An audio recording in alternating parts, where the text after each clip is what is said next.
Imagine the perfect mix of joy and terror. During Carnival, where the party never ends, there are dark secrets that few know about. Today, you will discover the darkest side of this celebration. Get ready for 3 frightening and true stories of terror that happened in the midst of the festivities. Stories that could happen to any of us. Hold on tight, because Carnival will never be the same for you again. Carnival has always been a time of joy and celebration. But that night, something was wrong.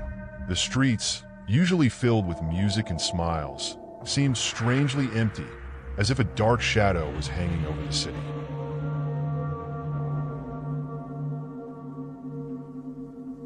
I was in the center of the parade, surrounded by colorful costumes and masked faces. But something made me feel uneasy, as if I were being watched. With each step I took, the sound of my own footsteps seemed to echo louder, echoing amid the shouts of joy that suddenly sounded more like distant laments. It was then that I saw them. A group of people marched slowly, their costumes different from the others. Old, almost dusty outfits that didn't match the brightness and joy around them. Their faces were covered by strange, grotesque masks that hid something much more sinister. As they passed me, I felt a chill run down my spine. Suddenly, one of the masked men stopped and turned his head toward me. Beneath that macabre mask, I swear I saw a smile. But it wasn't an ordinary smile. It was something distorted, conveying pure malice. Deep down, I knew that these people didn't belong in this world, and that their souls were lost. As the group moved forward, the lights of the parade began to flicker. The shadows lengthened, enveloping the street in a blanket of darkness. The screams and laughter around me began to blend together, becoming screams of pure terror. I wanted to run, but my feet felt heavy, as if the earth itself were holding me down. And then, the shadows around me began to move. They were no ordinary shadows. They writhed, dancing eerily, forming shapes that seemed alive. They came closer, whispering incomprehensible things. I could feel the fear taking hold of me, stronger and stronger. It was at that moment that I realized I was surrounded by the lost souls of Carnival.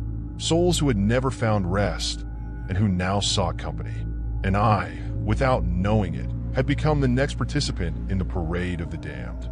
The shadows began to close in around me, forming an ever-tightening circle.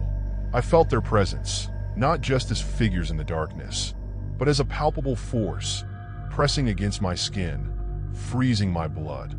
The laughter and screams that had previously echoed through the streets now seemed to come from all sides, but distorted, grotesque, as if the souls that emitted them were trapped in an eternal cycle of agony. I tried to scream, but my voice would not come out. I was trapped among those damned souls, while their masked faces came closer and closer. They surrounded me with slow, synchronized steps, each step heavier than the last, reverberating like a war drum in the silence of the night. The sound of each footstep seemed to echo inside my head, mixing with the sound of inaudible whispers, words that I could not understand, but that instilled a primal terror within me. When I looked into the eyes of one of the masked men, I saw an endless abyss, a darkness that seemed to pull my very soul inward. The smile that had once seemed mocking now turned into a rictus of pure horror. The air around me felt heavy, dense, as if every breath was being forcibly torn from my lungs. The parade continued, but I did not move. I was paralyzed, my legs pinned to the ground by an invisible force. The shadows that danced around me began to form human figures, their outlines defining themselves into horrific shapes, creatures made of pure darkness, their eyes glowing with a cold, malevolent light. They had no faces, only mouths open in twisted smiles that stretched beyond what any flesh should bear. It was then that I heard the first scream. It was not the scream of someone on the streets, but from within my own mind, a sound that tore through my thoughts, echoing like a desperate cry of someone who knew there was no escape. And then more screams followed, a cacophony of desperate voices, all begging for help, all crying out for a release that would never come. I felt invisible hands grabbing my arms, pulling me into the shadows, where the lost souls waited for me. Their faces began to reveal themselves beneath their masks. They were not human, but monstrosities, their features distorted by eternal suffering. The smiles that had once stared at me were now hungry mouths, ready to devour any shred of life I had left. The lights of the parade flashed faster, and each time they went out, the shadow figures came closer. With each flash of light, I saw more details of these beings. Pupilless eyes, long, skeletal fingers reaching out toward me, sharp teeth that gleamed in the darkness. My mind screamed for escape, but my body was in shock, unable to react. The shadows were now so close that I could feel the cold emanating from them, a cold that seemed to freeze my soul. I knew that if I gave in to them, I would never see the light of day again, that I would be condemned to march alongside those lost souls forever. At the last moment, when all seemed lost, the lights of the parade went out completely, plunging the world into absolute darkness. I could not see, could not hear, only feel the crushing weight of the shadows closing in around me. And then everything stopped. The silence was deafening. When the light returned, the parade was over. The streets were empty, as if nothing had happened. But I knew that it was not a dream.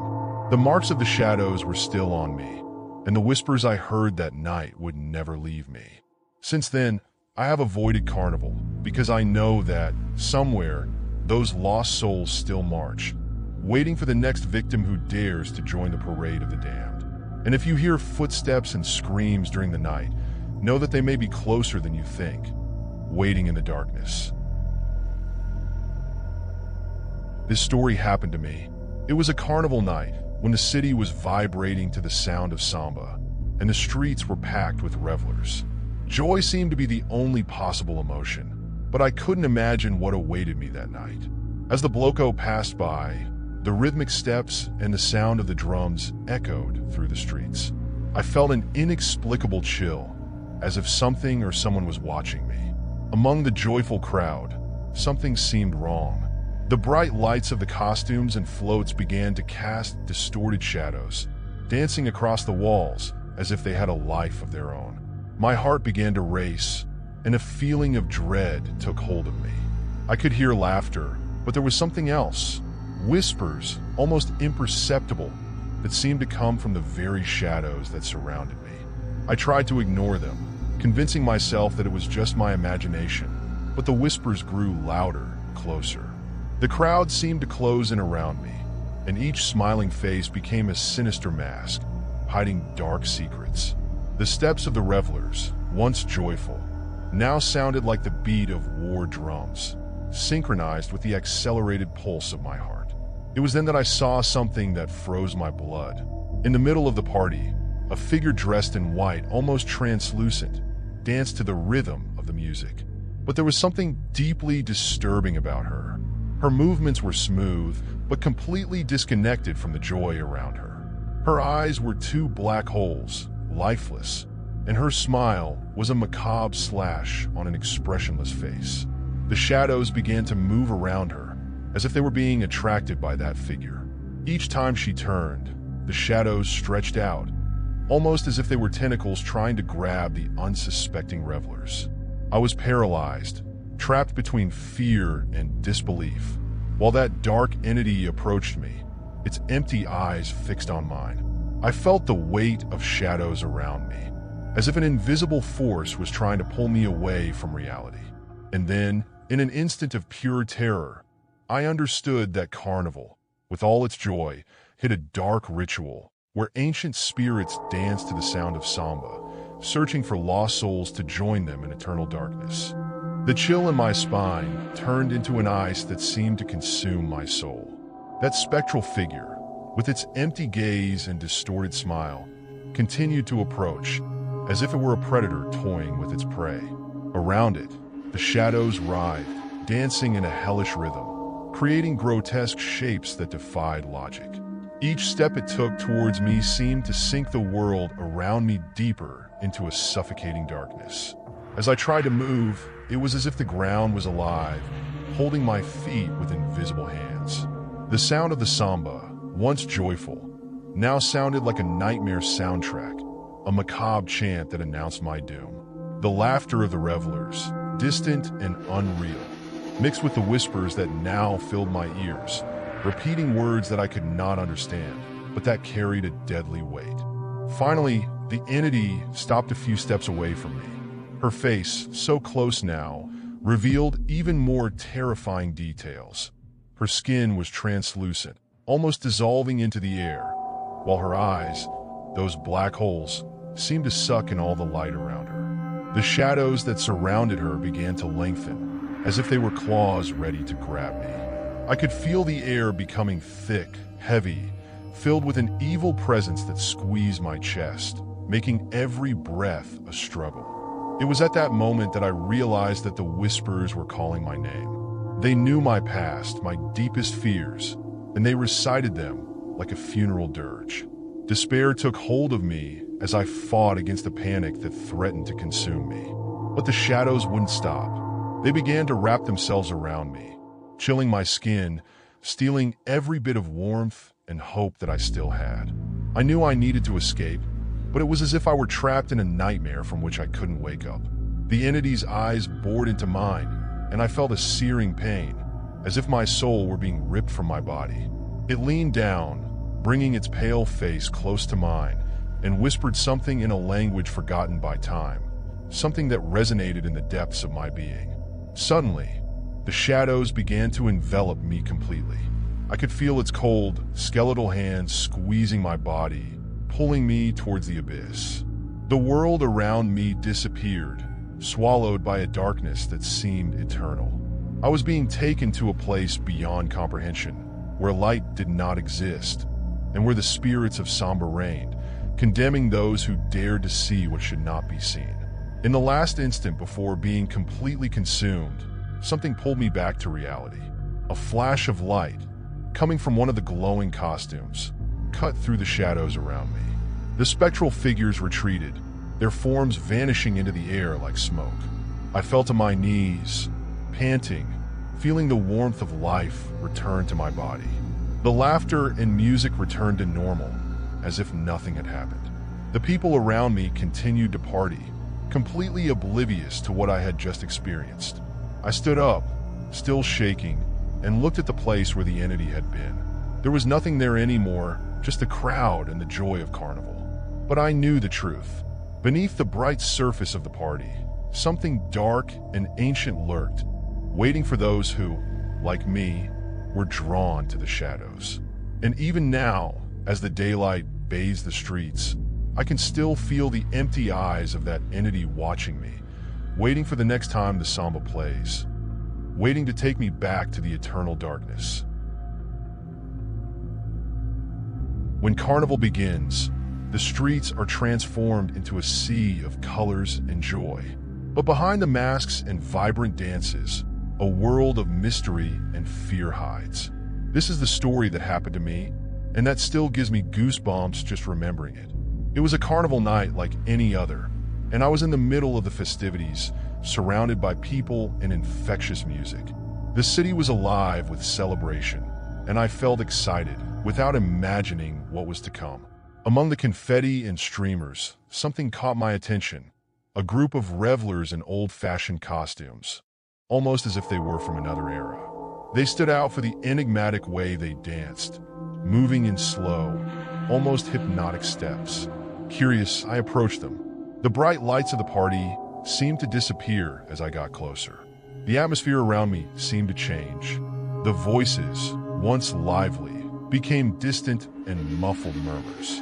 The shadows on the walls grew longer and twisted, as if they had taken on a life of their own. One of the partygoers, wearing an ancient and dark-looking mask, stared at me. His eyes, although covered, seemed to penetrate me. I felt a chill run down my spine, almost as if an invisible presence was watching me. Not understanding what was happening, I tried to move away, but my feet felt heavy, as if the ground was sticky. The shadows around me grew denser, and each step I took seemed to echo with a muffled sound, almost like a distant whisper. The feeling of dread was overwhelming, and I could feel my heart pounding in my chest. Suddenly, a scream cut through the silence. I looked back and saw that the group of partygoers had disappeared. The room was empty, except for the shadows that moved in an unsettling manner, as if they were creatures lurking. The party, which had previously been vibrant and full of life, now seemed like a scene from a nightmare. That was when I heard something behind me, a barely audible murmur. I turned around slowly, and what I saw almost made me faint. In the middle of the shadows, a skeletal figure appeared, dressed in carnival attire, but with a vacant and somber look. It was as if death itself was attending the party, and I was the only unwelcome guest. Terror took hold of me. I ran away, my footsteps blending in with the shadows that danced around me. The party was now completely silent, and I was alone, immersed in a nightmare that seemed endless. This experience, which I can barely describe in words, forever marked my view of Carnival. Sometimes, when I close my eyes, I can still feel those shadows and hear the distant whispers. What really happened that night? This is a question that still haunts me. The atmosphere that enveloped the city that night was filled with a strange sense of desolation. Carnival, which used to be a spectacle of joy and color, had transformed into a scene of terror and despair. I was still running through the empty streets, the sound of my footsteps echoing ominously, mixed with the sigh of the wind that seemed to carry unsettling murmurs. The city seemed to have transformed. The glow of the festive lights had disappeared, replaced by an oppressive and relentless darkness. The shadows, which had previously seemed to be mere illusions, now stretched and writhed like living entities, threatening to swallow anyone who dared to approach. Every corner seemed to hide a new threat, and every street was shrouded in a cloak of unsettling silence. I found myself in a part of the city that I did not recognize, an area where the buildings seemed to lean inwards, as if trying to form an underground tomb. The air was heavy and cold, and the smell of decay was almost nauseating. That was when I spotted an old abandoned theater, its doors half open, inviting me into its dark interior. A desperate impulse pushed me inside. The doors closed behind me with a loud click, echoing through the empty interior of the theater. It was pitch black, but I could make out the outline of the chairs and the stage, deteriorated by the passage of time. The walls were covered in cobwebs and stains of damp, as if the theater had been closed and forgotten for decades. Suddenly, the sound of a piano began to play, a dark and dissonant melody that seemed to drag through the corridors. The sound was sinister and out of place, as if the theater itself was communicating with something beyond our world. The piano played a song that I could not recognize, but that seemed to have been taken from a nightmare. The feeling of dread grew with each step I took towards the stage. When I finally got there, the sight that greeted me made my blood run cold. In the center of the stage, a figure dressed in old carnival costumes stood still, motionless. His mask, which had initially seemed harmless, now revealed an expression of absolute horror. His eyes, empty and lifeless, were fixed on me, and his presence seemed to absorb all the light around him. The piano stopped abruptly, and the silence was replaced by a growing murmur, like a multitude of voices overlapping in a collective cry of agony. The shadows began to stir and expand, taking on grotesque and threatening shapes. They seemed to be alive, and their every movement was like an invitation to despair. I tried to retreat, but my feet were stuck to the floor, as if the theater itself were holding me back. The shadows approached, and the feeling of despair was overwhelming. I felt an icy and evil presence around me, and the murmur of the voices became louder and more unbearable. It was as if the spirits of Carnival itself were gathering to condemn me. Suddenly, a skeletal hand emerged from the shadows, grabbing my arm with unearthly strength. The chill of death seemed to spread throughout my body, and I could see the pale, distorted face of the spirit. Its eyes were filled with infinite sadness and uncontainable rage. With a last desperate scream, I broke free and ran out of the theater, without looking back. I found myself back on the streets, but the city seemed even stranger. The shadows seemed to move, and the silence was so deep it was almost oppressive. Carnival was over, but the fear and mystery of that night remained. The experience left an indelible mark on my soul, and I never saw Carnival the same way again. The shadows of that night continue to haunt me, and the abandoned theater remains as a terrifying reminder of what happens when Carnival becomes a true nightmare. The real question is, what else lurks in the shadows of Carnival? That is something we may never fully know. If you dare, stay vigilant, for there are things that are best left undiscovered. Thank you for watching. If you enjoyed this story, subscribe to the channel and activate the bell for more stories that will mess with your mind. Until next time,